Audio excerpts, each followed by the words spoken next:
Hi.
Okie dokie. I'm going to start chatting for a minute or three while more people sign on. And then we will go ahead and do your Explain It to the Media quiz for this chapter. I just didn't want to do it right after the exam. Seemed like cruel and unusual punishment. So I'm going to take some stuff into the chat about your exams. So I did grade them all yesterday. And the average was a 78.8, which is a C+. So woohoo! I usually aim for about a 75, so you all did better than that. That's awesome. There were 6 A's, there were 13 B's, there were 5 C's, 5 D's, and which is super awesome because typically I have more people struggle earlier in the semester. So I'm really glad that you all are doing. If you found yourself struggling and you aren't happy with your grade, whether it's an A- or whether it's an F, I sent an email and there's an announcement on Blackboard about tutoring in the LRC. And so I think that they can also probably hook that up remotely. So Hayden, who is the tutor, she is amazing. She's been in several classes with me. She knows her stuff. She's also just like really down to earth and easy to get along with. So please don't be intimidated to go see her if you need help. You can also always come to me with help as well. I'm very glad to do that for you. But if for some reason you feel like you'd be more comfortable with the student, Hayden is a great resource. Yes, Lara, those are the test grades. So the average was a 78.8, and then those are the breakdowns for how people fell. So your grade, your personal grade is posted on Blackboard. Again, if you have questions, please email me separately rather than asking them in class, just because we actually started to get into FERPA violations if there's too many specifics in front of other people. And I don't want to go to jail. No offense. So No one wants to go to jail. Yeah, no. Well, just no offense, I'm not really on the line to talk about your grade. So again, I think where people struggled the most, honestly, is some people just like missed some of the short answers, like didn't answer them. So make sure that you're answering every question. Make sure that you get all the way to the extra credit set for yourself. If you're someone who short answers like freak you out, do them first next time, and then you can go back to the multiple choice. So those are my tips. But again, this is a great result from a first exam and intro, honestly. So I'm really proud of y'all. I was really happy to see that. And especially to have so many A's and B's is stellar. Super proud of y'all. And again, please feel free to make an appointment with me if you want any specific questions, or just shoot me an email. I'll put my Calendly link in the chat again for you all. All right, so today, even though we've covered some of the material already, that's okay, we're going to do the Explain It to the Media quiz for Chapter 4. This chapter we're going over with consciousness, or sensation and perception. Consciousness is the next chapter. I'm not going to push you on something you haven't read yet, I promise. So just like usual, you're going to go to a Blackboard, you're going to go to our page, like 101, and then you're going to go to exams, quizzes, and the only thing available should be Explain It to the Media quiz 4.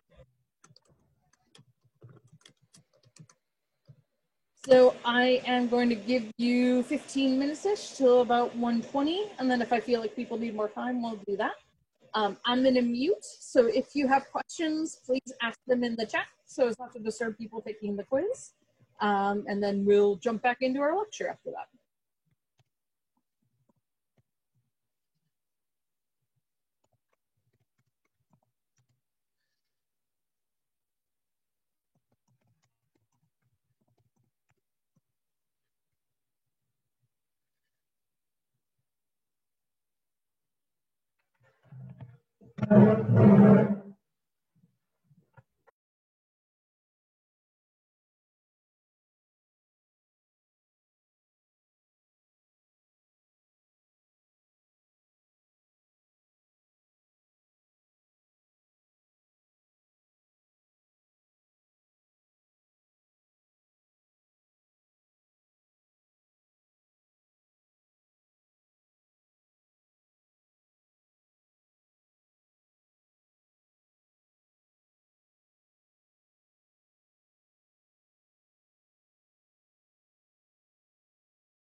Okie dokie. If you're finishing up, go ahead and keep doing that. But I am going to dive on in so that we can keep going on this. So if you remember Wednesday, oh, it feels like this is a really long gap in between things, doesn't it?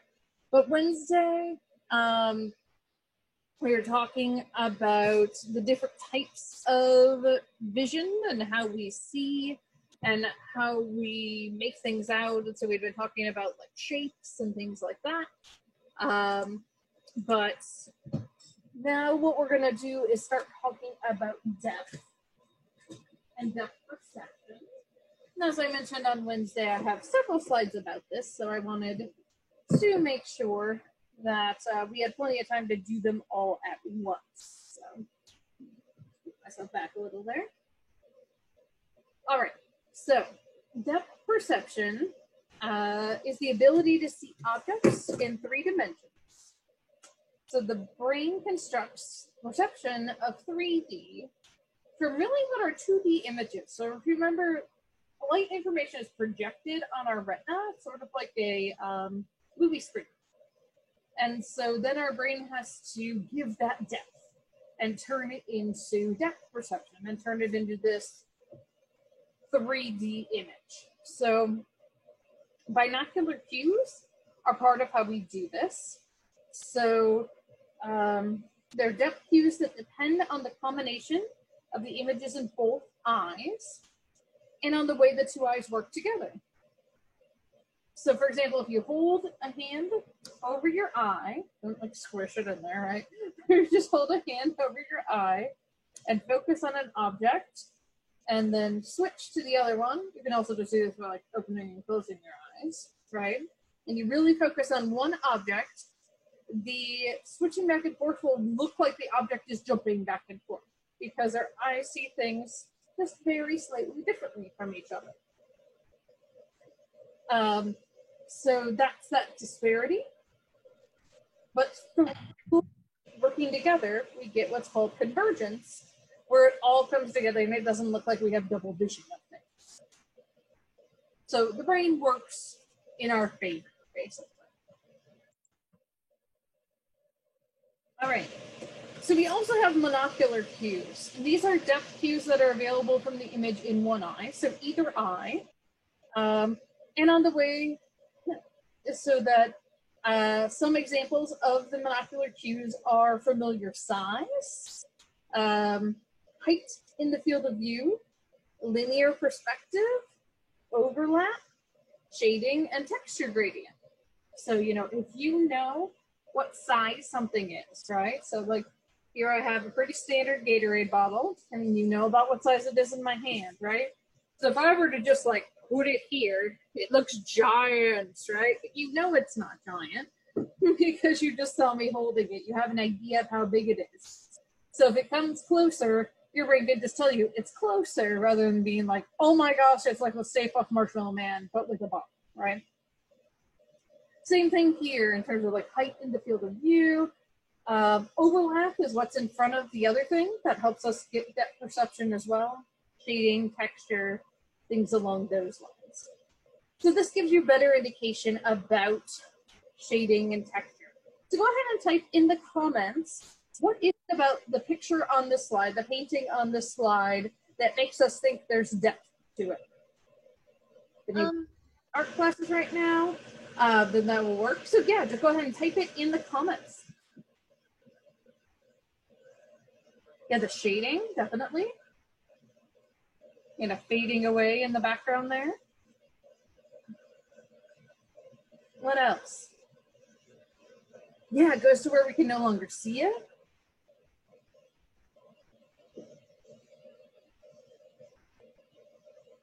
Parallel line, shading, texture. Texture, yeah. Things being clearer up front, less clear further away. The width of the train tracks, yeah, they go from wide to thin, right? Gives us that idea that it's vanishing into the backdrop. Great. All right, how about this one? What gives us the idea that there might be some depth in this picture?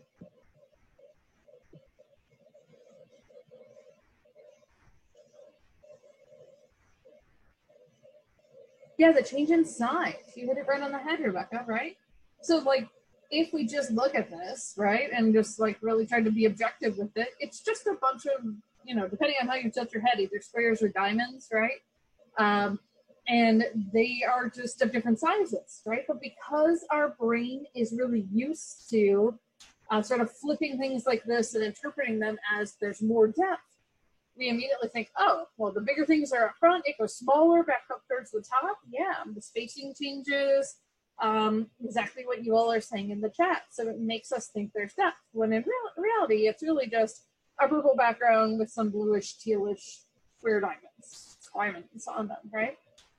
Yeah, and the distance between changing makes a difference too. Exactly.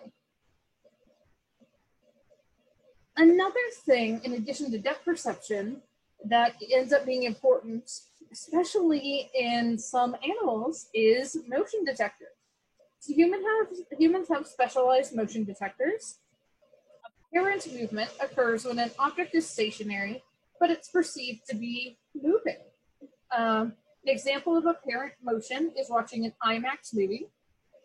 So when you're watching something that big, there's two forms of apparent motion that we see. That's stroboscopic motion, there we go, and moment after effects. So essentially, motion is really important for things like safety, right? We need to be able to tell if something's coming towards us. Back in the day, that might have been, you know, a mammoth about to run us over, or a snake coming to bite us. These days, it's like, you know, step in front of the car, right? And then also, you know, for things like getting places we need to be, hunting food, things like that. That's a good question, Laura. I don't actually have a good answer to that. It's sort of the way the picture changes, if that makes sense. And so the brain interprets that as motion. But there's not a particular part of the eye, like there are cones for colors, that's like, you know, the moodles for motion. We don't have something like that. So it's essentially processing things as they happen. And then because you can see all these different images, you know my hand is moving closer to the camera right there. Good question. All right, so here's another one of those fun things we looked at our first lecture day of class, right? So this can look like it's in motion, but it's actually not. It's a static figure, right? But our brain has to sort of process things, and because of the way it processes things, it can get tricked. And again, because we don't have noodles for motion, I like that I just made this up. You know, it's all about our brain interpreting what we see. All right. So then,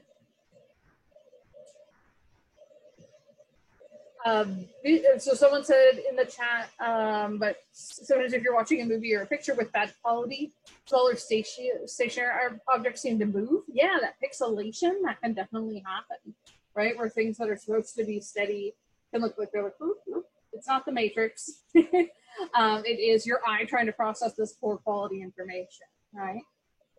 Another thing that's really important is constancy. So this is the recognition that objects don't physically change when we change our position. So when we change our vantage point, when we change our viewing conditions, the object isn't changing, right? It's us that's changing, or it's the other things in the environment that are changing. Sensory information, like the retinal image, changes, but the perceptual information does not. So we have constancy is for shape, size, and color. And in general, perceptual constancy refers to the recognition of objects remaining stationary and unchanging, even though sensory input about them is changing. And so one of the ways I typically do this, and I can't do this right now, is I would like walk up and down the aisles in the class. So just imagine me doing that, right? And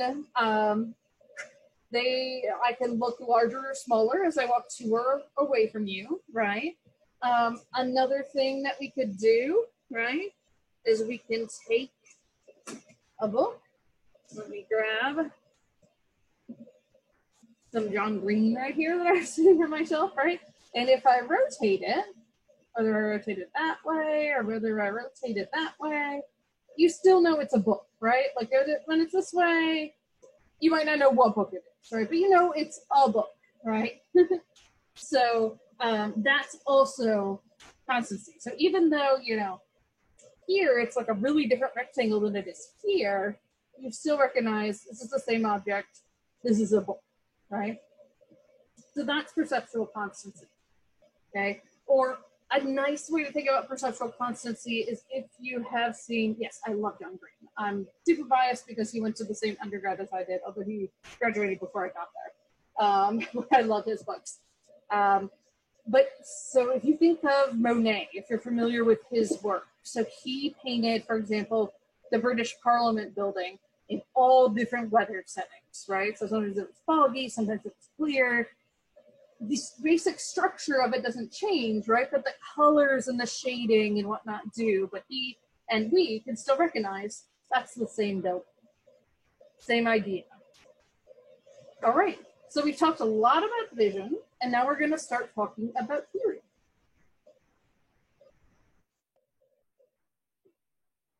So we have to talk about the physics of sound, just like we had to talk a little bit about the physics of light. When we went to go talk about sight, now we have to talk about the physics of sound when we're talking about hearing. So we'll start by talking about frequency. So like sound, or like, sorry, light, sound travels in waves, okay? And so the frequency is the number of cycles completed by a wave in a given amount of time. So this frequency on the left here is a low frequency, whereas this frequency on the right here is a high frequency. So you can see there's a lot more cycles in the same amount of space, or in this case it would be time if we were to play that, right? Frequency is also the pitch, interestingly. So the one on the left would be lower pitched than the one on the right, okay? So, you know, this would be someone singing bass, this would be someone singing soprano, this would be, you know, an upright bass, and this would be a piccolo or something like that for people who are familiar with instruments. This would be, ironically, Idina Menzel singing Frozen, and the high frequency would be my daughter singing it 2 octaves above. I don't know where she gets that, but that's what we hear a lot lately, especially when she's supposed to nap. Okay, so amplitude is the strength of the wave. So here we're looking at not how many happen horizontally, but how long it goes, or how tall it goes, I guess is the way to talk about it, vertically. So how tall is the wave? The taller is high amplitude, the shorter is low amplitude. And then this is, amplitude is essentially loudness. So you can have different amplitudes of the same sound, right? So a common way to measure amplitude is actually decibels. And this is sort of a weird depiction of it because it's using a mercury thermometer, which like doesn't actually respond to sound, but bear with me. Okay, so it kind of just gives you an idea of like where things are at. So you can see at the bottom, there's an absolute hearing threshold. So we thought to think about the absolute threshold we talked about last Wednesday, the just noticeable difference, all that stuff, right? That's playing in here.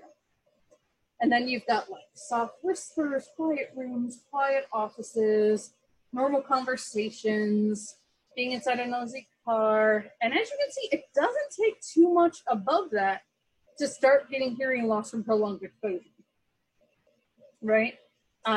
So this is why you'll see people who work around some of these other things we're going to talk about wearing headphones, right? Headphones, earmuffs, earplugs, things along those lines to try to help, right? So being inside a subway for too long can be problematic. You know, twin engine airplanes taking off. This is why you see the guys who do this at the airport, right? They wear those giant noise-canceling headphones to try to help themselves. Rock bands. So it's not uncommon for huge rock fans, groupies, rock band members to get hearing loss later in life because of the sustained level that it's played at. And then there's a threshold of pain above that where you actually like physically start to feel pain in your ears. You know, so again, if you have a jet plane taking off too close to you, it's going to cause pain. It's going to be up there. And then you get to something like a rocket launch, and that's just like absurd amount of sound, right? And so this is why, if you've ever seen in the movies, or you yourself have ever been to one at like Cape Canaveral or Wallops, they keep people pretty far back, right? Not only because there's all sorts of explosion-related things, smoke and fire coming out, but because the sound itself can actually be damaging. So, again, we think we can listen to things a lot louder than we can.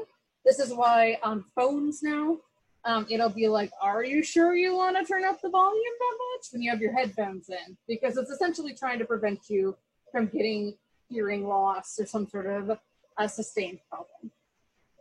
So again, we humans have some variability, but again, prolonged exposure is going to be problematic. If we get these things in little bursts, probably okay.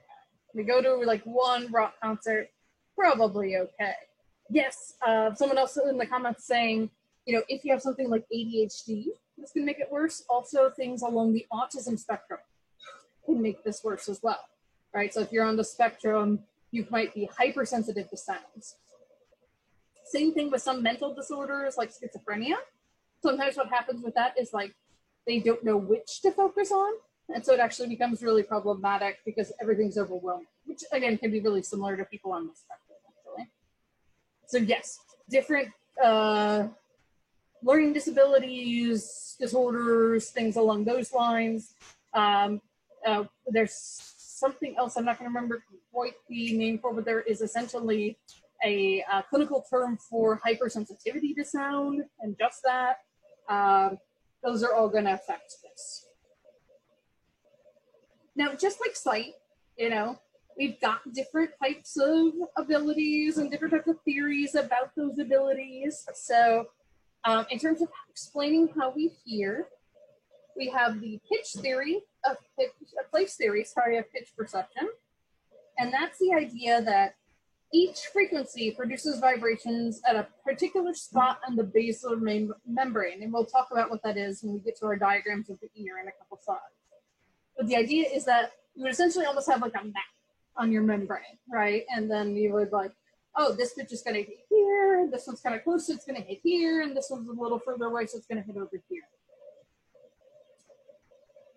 So a high frequency sound would stimulate a specific part, but a low frequency sound cause a large portion of it to be displaced. So maybe high frequency sounds would be small, low frequency sounds would be big. So the idea here is that the location of the stimulation would be what is important.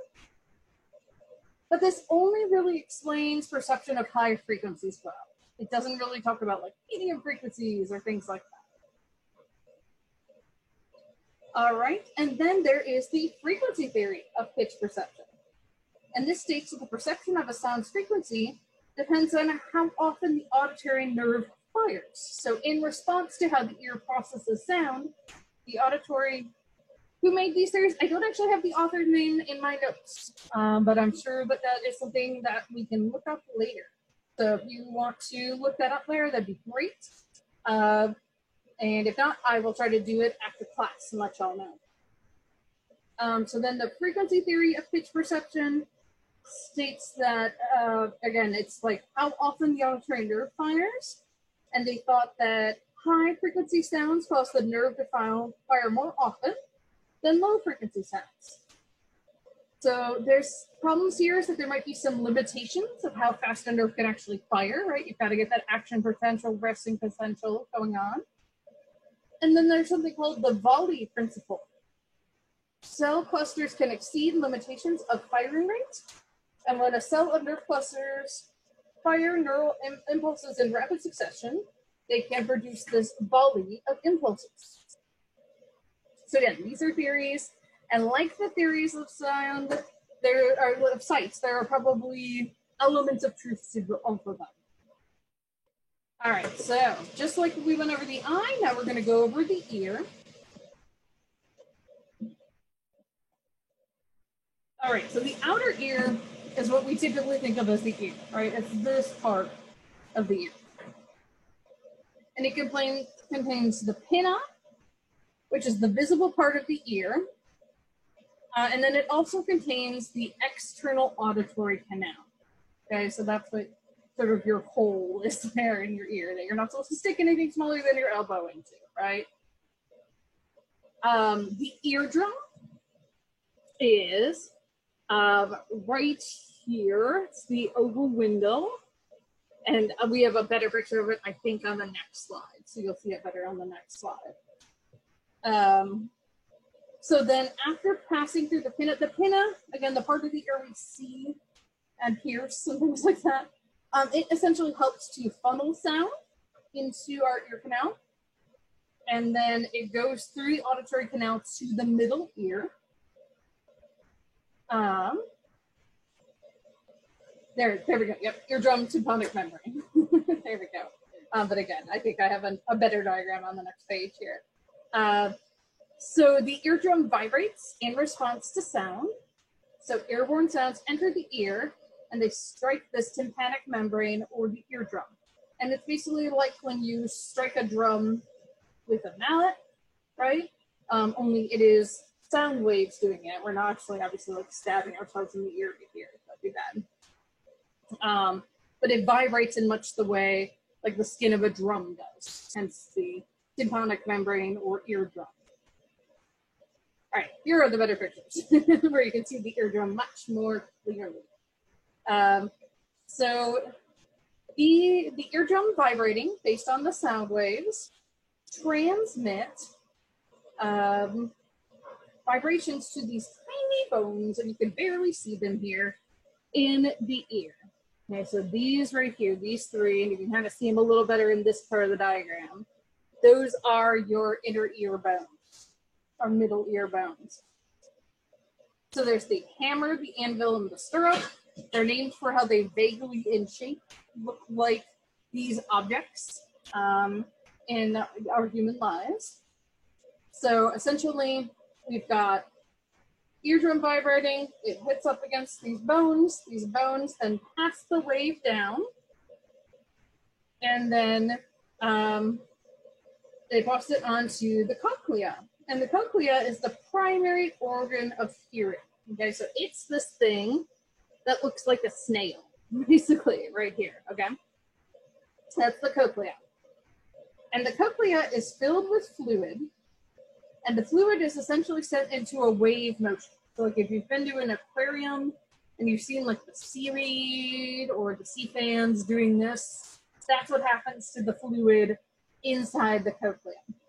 And again, it's doing it to the rhythm that the eardrum has passed through these bones. Okay, and then these bones, so you've got sound waves, hit the eardrum, makes these three bones vibrate, and then the stirrup hits what's called the oval window over here. It's like a teenier version of the ear canal, essentially, but it's sensing the actual striking of the stirrup rather than the vibration of sound. And that's what sends the fluid in the cochlea waving. And that is called the basilar membrane. And that sort of lines the cochlea, and it has all these little sensitive hair cells. And so as the fluid moves through, these then pick up that vibration. Okay, and so they're like, oh, that's what's happening.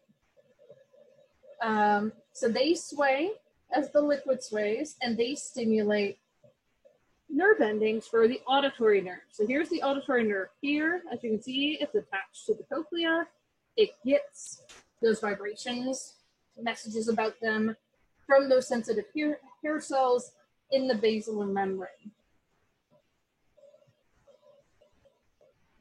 So we've got sound waves, hits the hammer, anvil, stirrup, they vibrate, they translate it through the oval window to the waving of that fluid, and then the sensitive hair cells pick it up and they give it to the auditory nerve.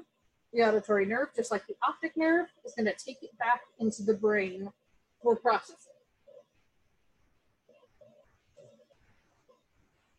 So here's that auditory nerve. And this is, the moment. Okay, so as we talked about, the inner ear contains this oval window, the cochlea, and the basilar membrane. And the purpose of the inner ear is to transduce the sound waves into neural impulses, which the auditory nerve then sends to the brain for processing and interpretation. In humans and other mammals, these little hair cells line the basilar membrane, and these are the sensory receptors of the ear. Okay, so these are what is essentially receiving the hearing information to transmit to the auditory nerve, translating sound information to action potentials, which again will go back to the brain. So some of you may have heard of a condition called tinnitus. Okay, some people say tinnitus, but I've always heard it pronounced tinnitus. And this is a disorder, a disease, a functional impairment where you'll get ringing in your ears, and sometimes it'll sound like a squeaking hamster wheel or things like that. And it's a result of damage to these little hair cells. So they think that it's partially related to either prolonged exposure to loud noise, like someone who's gone to a lot of rock concerts, or single events, like you're near an explosion when that happens. For example, it's just a lot of the patients I work with who had traumatic brain injuries from Iraq and Afghanistan from the IEDs, they would have tinnitus as a result of this damage. So then again, this information is transmitted to the auditory nerve, which connects the ear and the brain, specifically to the auditory cortex of the temporal lobe. So if you remember, the eyes are going to the occipital lobe, the visual cortex. The ears are going to the auditory cortex in the temporal lobe. Okay? So that information then is going there, and it does the perception, does the interpretation. Now, one thing I didn't point out that I think you can actually see better on this one, yeah. So we do have this structure in our ears that's called the semicircular canals, and it actually has nothing to do with hearing. And you can see them here too, although just not quite as well, I think. So the semicircular canals actually help us with balance and perception in space. So this is why if you have like an ear infection or some sort of sinus thing going on where your ears are stuffed up, you might actually have a hard time with your balance. So my daughter is prone to ear infections, as are a lot of kiddos. And when she has one, she like kind of stumbles. And it's not her fault because, you know, as your ear gets inflamed, it's going to give pressure on these semicircular canals and they're not going to be able to detect things as well. So here's an example of where a different sense, so basically the sense of where you are in space, is done by the same organ that does the sense of hearing. All right, so the next sense that we're going to start touching on is olfaction, or your sense of smell. All right, so olfaction takes place through the olfactory bulbs, which are the brain sites of smell, essentially. They're the brain sites of olfactory processing. And part of how we process this is through pheromones. And so pheromones are chemical signals released by organisms to communicate with other members of the species. So you might have heard about research on pheromones looking at things like sexual excitement or mate behavior, things along this lines. And so, yes, we can send those types of messages, but pheromones can also send other types of messages like stay away, right? And, you know, species there, they compete with one another, right? You might get that pressure, sort of, you know, a stink, a muss, to be like, yep, stay away from me, I don't want this, right? So that becomes important as well. So humans use our sense of smell to decide what to eat, but also as an odor tracker, right? If there's a bad smell, we might try to pick it out. Like, you stick your head in the fridge. Something's bad. What is it? You have to open the containers, right? Or it might just immediately be like, oh, it's the eggs. Yep, they're 4 weeks old. Oops. Okay. There's also something called the olfactory epithelium. Not a term you need to know. But that lines the roof of the nasal cavity, so up and through here. And it contains a sheet of receptor cells for smell. And the receptor cells are covered with millions of little hair-like antennae. And they basically process those chemicals from the smell. And so pheromones for other people, but also food-related smells. So the neural pathway goes first to the olfactory areas of the temporal lobes. So auditory and olfactory, hearing and smell, both in the temporal lobe. Then it goes to various brain regions, and particularly the limbic system, so helping us to start regulate things within our bodies. So smell is important not only for communication among mammals, like humans, but also for things like taste, because smell is really tied to taste. And so again, if we're stuffed up and we can't smell that well, things might not taste that great. And so one of the symptoms of COVID actually is a loss of sense of smell and taste. And as of right now, it's unclear how much of that is just affecting the nose and how much is affecting both the nose and the tongue.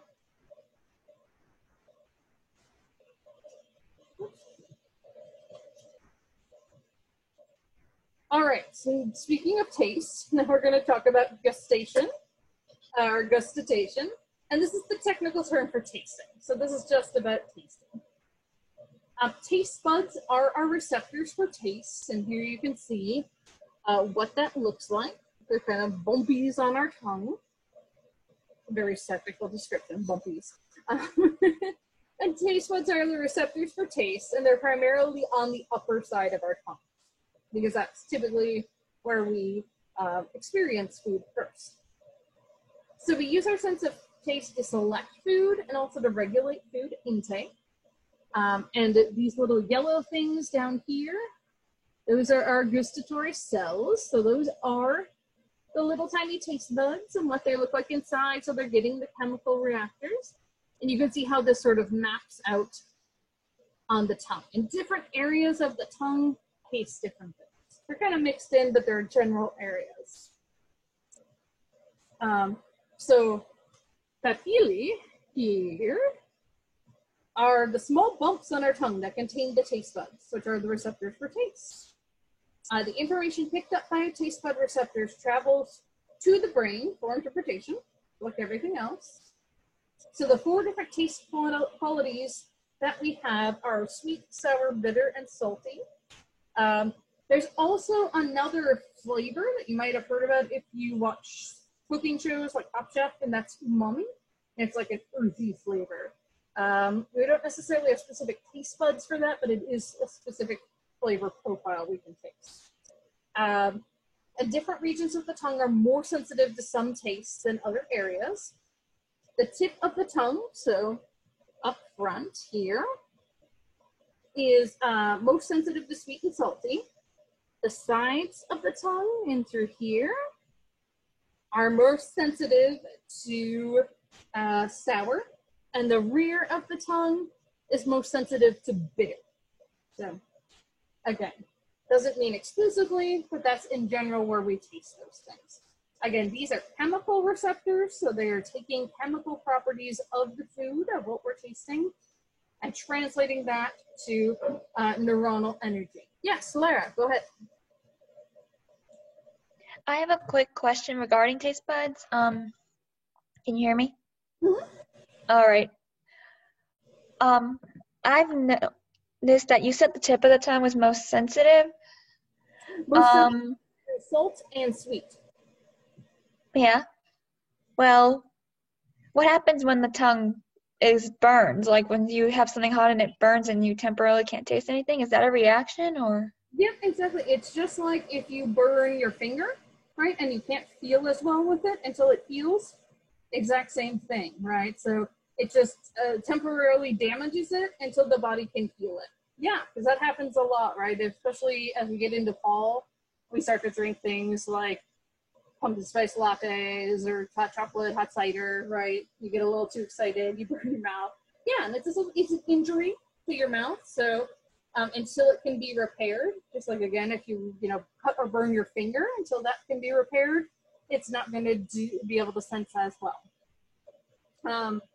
If you burn it really badly, this could be very bad. Obviously, it could take longer to heal or not quite heal fully. I've heard of that less with tongues, though, and more with skin burns, but certainly it's a possibility. But this is why we use our senses in tandem, right, and in concert. So, like, if you're holding that really hot coffee mug, right, hopefully your hand will tell you, oh, I can't drink this yet. Doesn't always work, if we're in a hurry and we're sort of not paying attention to our senses. But in theory, we should be able to protect ourselves from such things. Great question. All right, so the next one, oh, there you go, taste buds. You all know that because I've said it about 5 times. Okay. The next one, in terms of our 5 senses we've learned about growing up, right? So we have sense, we have sight, hearing, taste, smell, and touch. Okay, so the skin senses. The skin senses are actually a little more complicated than we typically learn. So the skin in general, it's one of our biggest organs, and it protects against surface injury, it holds in our bodily fluids, it's very important, and it helps regulate our body temperature. So in terms of touch, I'm just going to throw all these. So touch, with touch, you're detecting mechanical energy. Essentially, you're detecting pressure against your skin, right? So it's essentially how much pressure you're getting there, right? So touching something really soft and fluffy, like if I touch the fabric of my dress, that's going to give me a totally different sensation than if I like grab my mouse, right? Which is hard plastic. The touch, you have this mechanical energy and you translate that into neuronal energy. So sensory fibers from receptors in the skin enter the spinal cord, and from there, information travels through the brainstem. So again, remember the brainstem is sort of here inside a little bit more. One of the areas that processes really basic functioning, right? It does things like breathing and heart beating and all the important things. At the brainstem, most fibers from the body cross over to the opposite side of the brain, just like we talked about with sight.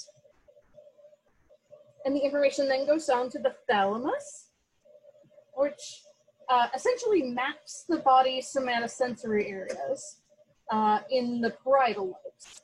So the thalamus and the parietal lobes and the brainstem all work together to process touch.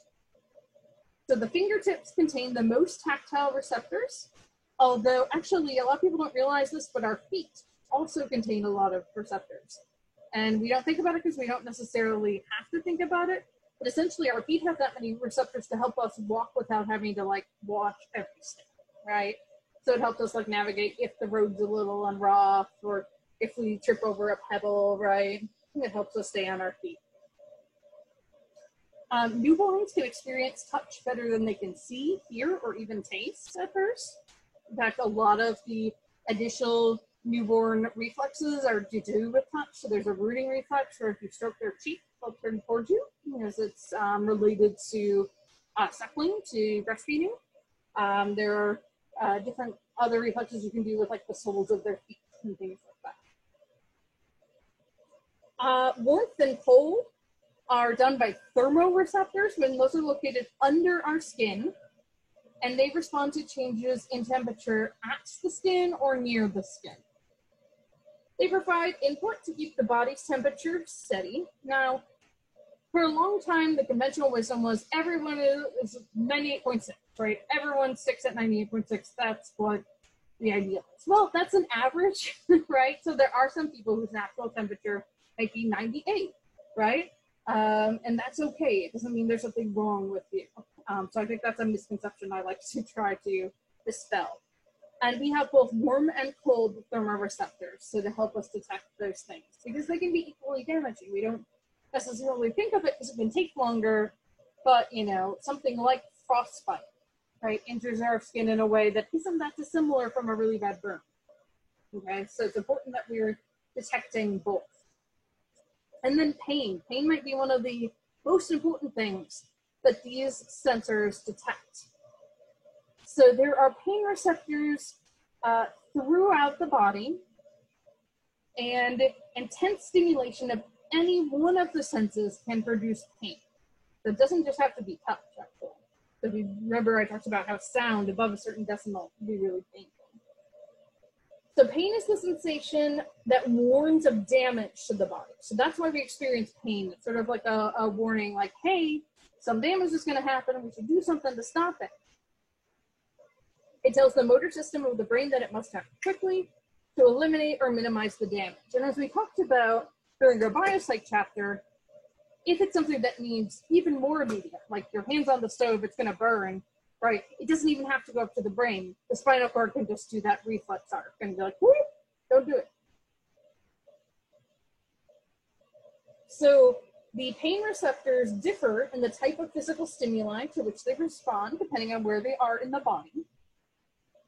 Pain receptors have a higher threshold for firing than either the temperature or touch receptors. They react mainly to physical stimuli that distort them or chemical stimuli that irritate them into action. So just like a burn from something being too hot, you can get a chemical burn from things, right? And you want to take action as soon as possible if that happens as well. In the fast pathway, fibers connect directly to the thalamus and then to the motor and sensory areas of the cerebral cortex. This pathway is for sharp localized pain, such as like when you cut yourself. It's like, you gotta do something about this right away. In the slow pathway, pain information actually travels through the limbic system. The gate control theory of pain states that the spinal column, I don't have these terms down, so I'll actually type these into the chat for you all. Someone sharing, yes, it can really mess up your motor skills if you're injured in a certain area. It can just mess up your sense of touch, right? So fast pathway, slow pathway, and then the gate control theory is what I'm going to be talking about here. So the gate control theory of pain states that the spinal column contains basically a gate that can be opened or closed. When the gate's open, it allows for the perception of pain, but when it's closed, it does not allow the perception of pain. And now that is sort of an older theory, but turning pain signals on and off is probably something that happens more due to chemical processes like endorphins, which we talked about a little bit last chapter. Yes, Carter, that's a really good point. So if you're on somewhere on the autism spectrum, in your overloaded one sense, it can overload the other senses as well, definitely. So essentially what they think happens is like people who can work through a lot of pain, right? So can do something that physically might not usually be able to, or, get themselves out of a situation with a broken leg, right? Or athletes that play through the pain in a championship game and then realize later, like, oh my gosh, I broke my leg, or, right? Nowadays, they're better about it. But they're, are still athletes that might not realize how badly injured they are. They think that that's related to these endorphins, which help you feel good and kind of just put the pain out of your brain. And in emergency situations, it's probably things like adrenaline as well. Culture and ethnic context, very interestingly, can determine the degree to which an individual experiences pain. So there's a social component to pain as well. That essentially, if it's more common in your culture to be expressive about pain, then you are more likely to be expressive about it. This actually relates to some interesting research that shows that symptoms of things like PMS, for example, differ from culture to culture. That like everybody gets kind of the bloating and things like that, but not everybody gets all the emotional things or the cramping as bad. And I think a lot of that has to do with essentially cultural stories about what are the symptoms of this and what are not. I'm just looking ahead here to make sure that we can get through everything on Wednesday, and we definitely can. We only have a few slides left, but we also have a video about synesthesia that we'll watch on Wednesday. So I want to make sure we sort of time that all out correctly. So I'm going to finish there for today, and I'll do my normal thing where I stick around for a few minutes in case anyone has any questions, but if not, I will see you all on Wednesday, and have a good afternoon.